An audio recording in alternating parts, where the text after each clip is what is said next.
नमस्कार, मैं नितेश भारद्वाज। मैं आदिवासी जन जागृति को रिप्रेजेंट कर रहा हूँ। पुणे से कुछ लगभग 5 साढ़े 500 किलोमीटर दूर है नंदुरबार जिला। अभी हम जब वाईफाई पर 4G कनेक्टिविटी पर एक दूसरे से जुड़े हुए हैं और चैट कर रहे हैं, तब नंदुरबार एक ऐसी जगह है जहाँ अभी भी लोग 2G, कई गाँव में 2G की कनेक्शन भी नहीं पहुंची हुई है। एक ऐसी जगह जहाँ पर अभी भी कई गाँव में लोगों को पीने के पानी के लिए कई किलोमीटर पैदल चलना पड़ता है और फिर पहाड़ से उतर करके उनको पानी लेने जाना पड़ता है। एक ऐसा गाँव जहाँ पर अभी भी कई मूलभूत सुविधाएँ नहीं पहुँच पाई हैं लोगों तक। शुरुआत में जब मैं नंदुरबार में था, मैंने इसके बारे में जब पता करने की कोशिश की तो मुझे पता लगा कि यहाँ पर कई सारी सरकारी योजनाएँ हैं जो काम कर रही हैं। अ, आदिवासी कल्याण के लिए जो भी योजनाएँ बनाई जाती हैं, उनको सबसे पहले नंदुरबार में ही इम्प्लीमेंट करवाया जाता है। मगर इसके बावजूद अगर उन नंदुरबार में उन योजनाओं का सही इस्तेमाल नहीं हो पा रहा है या सही तरीके से फ़ायदा नहीं पहुँच पा रहा है, तो इसके पीछे जो मुझे जो समझ में आई, वो ये वजह थी कि लोगों के बीच में और सरकार के बीच में एक बहुत बड़ा अंतर है। सूचनाओं का आदान-प्रदान बहुत ही कमज़ोर है नंदुरबार में। हमने इसी चीज़ के लिए काम करने की शुरुआत की। हमारे पास हमने जो सोचा वो ये कि ऑडियो विजुअल मीडियम जो है वो सबसे अच्छा मीडियम है अपनी इश्यूज को या अपने बातों को लोगों तक पहुंचा पाने के लिए। और उसमें भी अगर ये ऑडियो विजुअल मीडियम जो है वो लोकल भाषा में हो वहां की, तो सबसे अच्छा है। हमारे पास क्योंकि रिसोर्सेज की कमी थी, इसलिए हमने इस काम के लिए मोबाइल फोन्स का इस्तेमाल करना शुरू किया। हम मोबाइल फोन के माध्यम से लोकल भाषा में, जो कि पावरी है, भीलोरी है, आयरनी है, इन भाषाओं में सरकार की योजनाओं के बारे में, उनको किस तरीके से उनका इस्तेमाल लिया जा सकता है, इसके बारे में वीडियोस बनाते हैं और उनको अलग-अलग ग्राम सभाओं में या एसएचजी मीटिंग्स में लोगों तक दिखाते हैं। साथ ही हम वहाँ की जो समस्याएँ हैं, जो इश्यूज हैं, वो भी ज़मीन से उठा करके सरकार तक या जो भी कंसर्न लोग हैं, उन तक पहुँचाते हैं, ताकि उन समस्याओं पर काम किया जा सके। हमने कई सारे इश्यूज कवर्ड किए हैं पिछले 4 सालों में। जैसे कि आमखेड़ी और तेलखेड़ी में पानी की समस्या है। हमने वहाँ पर पानी की समस्या दिखाई और उसका फ़ायदा ये हुआ कि अभी सरकार की तरफ से, तालुका प्रशासन की तरफ से वहाँ हर रोज़ सुबह में एक पानी का टैंकर भेजा जाता है। हमने मिनी बैंक में करप्शन जो होते थे उसको उजागर किया। हर रोज़ मिनी बैंक में आप कोई भी ट्रांज़ैक्शन करने के लिए जाएँ, तो हर ट्रांज़ैक्शन के लिए 10 से 20 रुपए खर्च करने पड़ते थे। सुनने में 10 से 20 रुपए बहुत कम लगता है, लेकिन जब आप इतने बड़े पॉपुलेशन में उस पे काम करें तो आपको पता लगे कि रोज का ये लाखों का इलीगल ट्रांजैक्शन होता है। हमने इसके ऊपर कदम उठाया। हमारे इस कदम को उठाने की वजह से लोगों ने पैसे देने बंद किए और कई मिनी बैंक वाले जो पैसे लेते थे उनका लाइसेंस कैंसिल किया गया। ये हमारी अभी तक जो हमने की थी वो कुछ उदाहरण थे।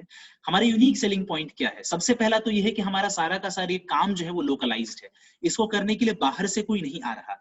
गाँव के ही जो लड़के हैं वो अपने गाँव की इश्यूज को उठा रहे हैं अपनी गाँव की भाषा में। ये हमारा एक यूनिक सेलिंग पॉइंट है। साथ ही साथ हमारे जो जो जो हमारा काम है उसके 95% जो स्टेक होल्डर्स हैं, वो वहीं के युवा हैं।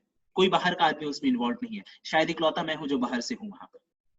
इसके अलावा हम न सिर्फ समस्याओं को उठाते हैं, बल्कि इनको रिज़ॉल्व भी करते हैं। हम टाइम टू टाइम अपडेट लेते रहते हैं। हम सरकार से सवाल करते हैं कि जो समस्याएँ उठाई गई हैं, उनका समाधान कहाँ तक पहुँचा है। ये हमारे यूएसपी है। कंपटीशन तो खैर क्योंकि हम ये मीडिया स्पेस में काम कर रहे हैं, कम्युनिटी मीडिया में, नंदुरबार में हमारे पास वैसा कोई कंपटीशन नहीं है। बैरियर्स हैं, फाइनेंशियल बैरियर है जो कि लगभग हर शुरुआत में सारे ऑर्गेनाइजेशंस को फेस करना पड़ता है। पॉलिटिकल है क्योंकि हम लोगों की समस्याओं को उठाते हैं, हम दिखाते हैं, जहाँ पर कई बारी आप सरकार से सवाल करते हैं, तो पॉलिटिकल हमें बैरियर्स मिलते हैं। सोशल चैलेंजेस हैं हमारे लिए क्योंकि कई बारी हम ऐसी चीज़ों के ऊपर वीडियोज़ बनाते हैं या अवेयरनेस क्रिएट करते हैं, जो कि वहाँ के जो एस्टैब्लिश्ड जो सोशल नॉर्म्स हैं, उनको चैलेंज करते हैं। ये हमारे लिए 3 बैरियर्स हैं जो हमने आइडेंटिफाई किया है। फंडिंग हमारा जो हमारा बेसिक जो फंडिंग है, वो हमारा मेन जो फंडिंग का पार्ट, वो हमारे ट्रेनिंग में, ट्रैवलिंग में, वॉलंटियर मैनेजमेंट और स्टाइपेंड में चला जाता है। हम इस बार अभी हम नंदुरबार के सिर्फ एक तालुका में काम कर रहे हैं, धड़गांव तालुका में। हमने 2 और तालुकाओं में अपने आप को एक्सपैंड करने के लिए काम कर रहे हैं, जिसके लिए हमें लगभग 1.5 लाख रुपए की ज़रूरत थी।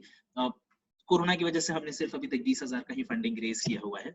हमारा जो फंडिंग मॉडल जो है, जो हमारा करंट रेवेन्यू मॉडल, वो है हमारा एडवर्टाइजमेंट है। हम लोकल एडवर्टाइजमेंट्स लेते हैं, जो हम अपनी वीडियोज़ में डालते हैं। बहुत कम पैसे आते हैं उससे। यूट्यूब है, उससे बहुत कम पैसे आते हैं क्योंकि हमारे सब्सक्राइबर्स बहुत ज़्यादा नहीं है। कम्युनिटी फंडिंग जो है हमारी सबसे बड़ी फंडिंग का सोर्स है, जिससे हमें पैसा मिलता है और हम वॉलंटियर्स को मैनेज कर पाते हैं, हम बाकी अपने सारे काम कर पाते हैं। अभी जो हमने एक नया जो सोचा हुआ है वो प्रोडक्ट प्लेसमेंट है, एडवर्टाइजमेंट्स तो हम कर ही रहे हैं और सब्सक्रिप्शन मॉडल पे भी हम काम करने का सोच रहे हैं। हमें क्या उम्मीद है, हम क्या चाह रहे हैं यहाँ से, वो एक तो मेंटोरशिप है, क्योंकि हमें जो हम काम कर रहे हैं वो हमें पता है कि हमें उसका सक्सेस दिख रहा है, मगर उसको स्केल अप करना हो तो उसके लिए हमें गाइडेंस की जरूरत है, फंडिंग की जरूरत है।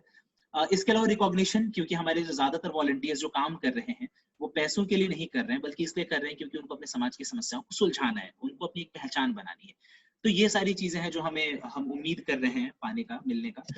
हमारी टीम जो है, राकेश, अर्जुन और मैं खुद नितेश, हम फाउंडिंग मेंबर्स हैं। कल्पेश जो है वो हमारा वॉलंटियर पूरा मैनेज करते हैं, और खुद विद्या देवका जो है वो एजुकेशन पर काम करती है हमारे लिए।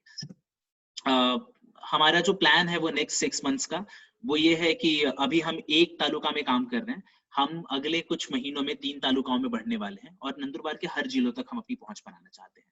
अगले 3 सालों में हमारा टारगेट है कि 50 से हमारे वॉलंटियर्स की संख्या 200 हो जाए, 3 फुल टाइम मेंबर्स से 10 फुल टाइम मेंबर्स हो जाए, और हम अपना खुद का एक मोबाइल एप्लीकेशन क्रिएट करना चाहते हैं।